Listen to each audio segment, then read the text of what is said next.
Le concours de ski du Lioran est un ancêtre des Jeux Olympiques de Chamonix, c'est 1924. Et à partir de là, on commence à organiser un peu le ski alpin.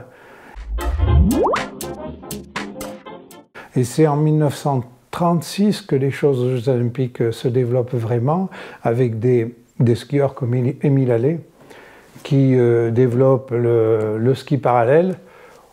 Il transforme les méthodes. Il est le premier médaillé olympique français. Et à partir de là, le ski prend une autre dimension.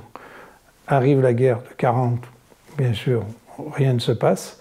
Et après la guerre, des commerçants d'Aurillac commencent à réfléchir à une remontée mécanique. Et ce sont les commerçants d'Aurillac qui ont organisé la première remontée mécanique au Lioran, sur le puits Masbeuf, avec tout d'abord une remontée mécanique avec des trapèzes, et puis après une remontée mécanique type téléski actuel, qui ressemble beaucoup au téléski qu'on connaît. Et ça, c'est dans les années 50.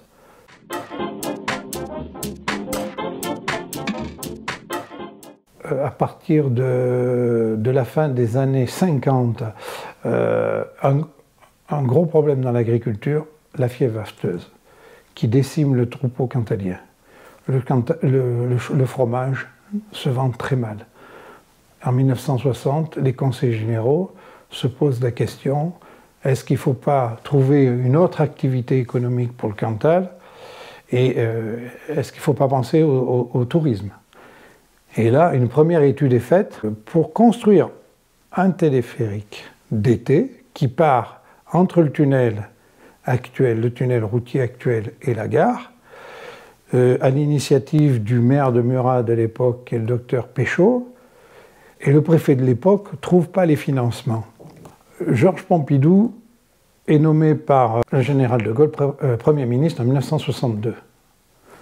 Originaire du Cantal, de Montboudif, des contacts sont pris avec lui. Et les conseillers généraux le rencontrent. Ils lui disent, voilà, on va faire une station de ski, mais on ne trouve pas les financements. Alors, Georges Pompidou dit, bon, ben, écoutez, je vais essayer de vous aider, on va essayer de trouver une solution. Et il dit, mais on a installé un comité interministériel d'aménagement de la montagne, le CIAM. Ils étaient 4 membres éminents, dont 2 ingénieurs des ponts et chaussées.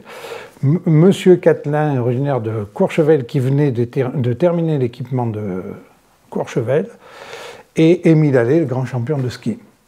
Et il les envoie au Lioran.